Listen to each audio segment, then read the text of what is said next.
les artistes à bout de nerfs.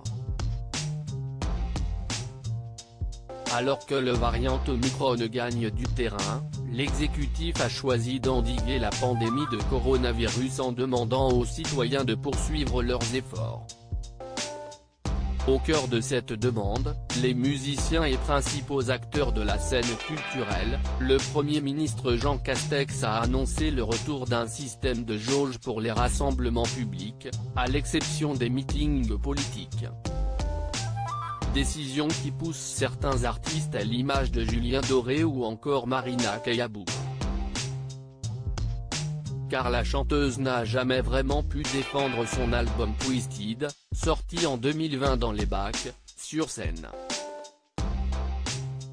C'est donc avec frustration qu'elle s'est emparée de son compte Instagram ce mardi 28 décembre. Pour entasser les gens dans les métros, ça va. Pour les concerts, ça va pas, a-t-elle écrit dans une story relayée sur le réseau social. Dans son énervement, la jeune femme de 23 ans remet même le vaccin anti-coronavirus en question.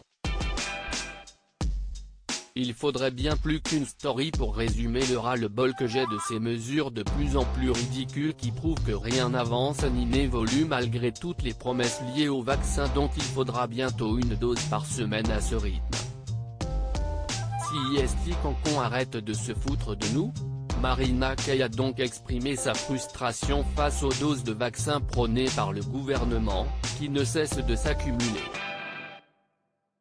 Je ne prétends pas savoir ces choses mais il me semble avoir été vacciné dans ma vie et les rappels se font tous les 10 ans pas tous les 3 mois, a-t-elle développé. Marina Kaye, peut-être que tout ça n'a aucun rapport avec notre santé. L'ex-candidate de la France a un incroyable talent, appelle les membres des hautes sphères du pouvoir à une remise en question.